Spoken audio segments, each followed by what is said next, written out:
Hi, I'm Dr. Mona Fahum, and we're going to have a conversation today about how to lose weight healthfully.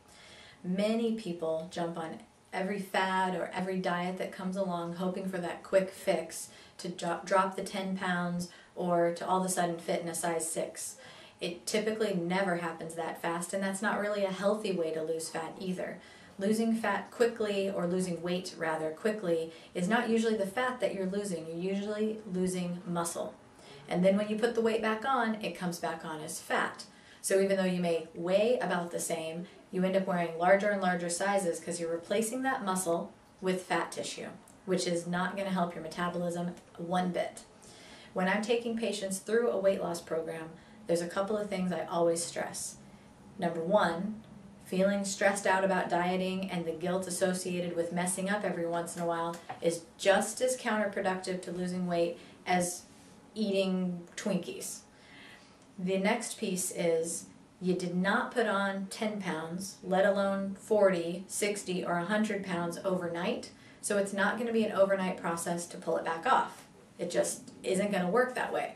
And if we lose a couple pounds every week, you're more likely to be making the long-term diet and lifestyle changes that are going to help you sustain that weight loss for long term and not put it back on. How do we do that? You've got to exercise. Any plan that says you don't need to exercise, it just doesn't work like that. We have to move. And that movement is not just to lose weight and to get big muscles and all that stuff, but it is to a certain extent that. But it's also getting oxygen around your body, cleaning out toxins, getting better blood flow, feeling better, lifting up your spirits to keep you motivated to keep on this track. Gotta exercise. Even if that's just a walk around the mall.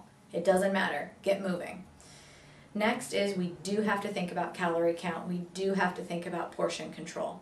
If you're taking in 4,000 calories a day but not expending those calories, you're going to have a hard time losing weight.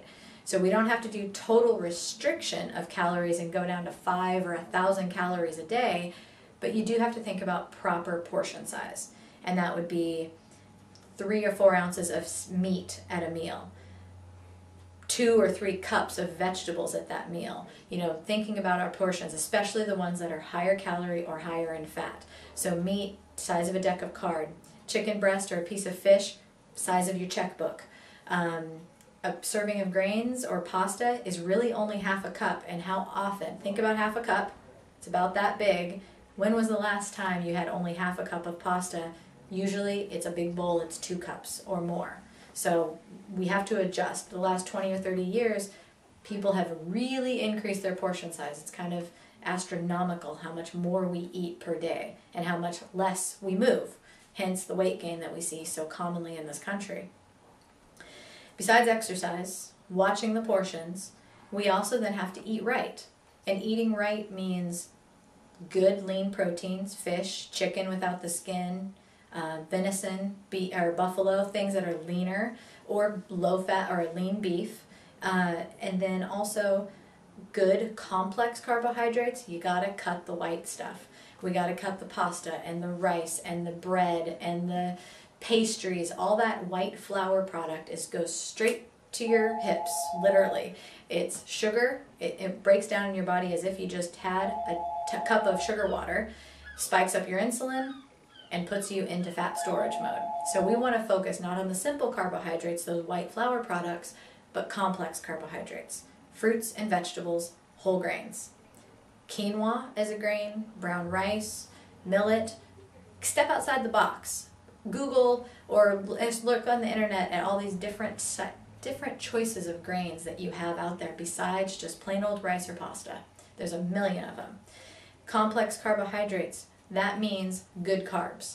It means carbs that take a little bit longer to break down in your body. They've got, usually if you're doing fruits and vegetables, besides the complexity of the carbohydrate, so they take longer to break down, you've got the fiber, you've got the water in those fruits and vegetables, you've got vitamins and minerals, all the things your body needs to work. And then there's fats. You do need to eat fat, just the right fats. Monounsaturated, like olive oil or olives, avocado, or other healthy fats like the omega-3s that we find in fish and flax oil and supplemental products. And then good healthy fats also can be found in that lean beef, especially if it's grass-fed or organic. And that's also why you're avoiding the skin on the chicken, to avoid the cholesterol. You're still going to get a little bit of fat out of that food and that meat. And we need fat to help us feel full and satiated at the end of a meal. So those diets where you do low fat and you pull all the fats out, you never feel full. You don't feel good on that diet. You put a few of those good fats in, some olive oil, or eating half an avocado on that big salad that you made for lunch, you're actually going to feel full and satiated and make it to the next meal without starving or cheating on your plan. The other piece I always tell people is eat small regular meals. If you can keep your blood sugar stable through the day, that's going to kick in your metabolism and you're actually going to lose weight even though you're eating more often. But remember, we're still watching our portion sizes. So it's not eating 6 meals a day, it's eating 3 meals a day and a couple of snacks in between. So those are my tips that I always tell patients. If they're trying to lose weight, it's going to take time. You have to be patient. You did not get here overnight and you're not going to resolve it overnight. But in taking some time doing it, you're going to create a healthier lifestyle that you can maintain on the long haul, and you're going to maintain your muscle mass and lose the fat. So even if your weight number on the scale doesn't change drastically, your clothes are going to fit better. You're going to be in smaller clothes because you've lost the fat, which is the bulk, and now you have lean muscle mass. Thanks for joining me, Dr. Mona Fahum at the University Health Clinic and TheDispensaryOnline.com.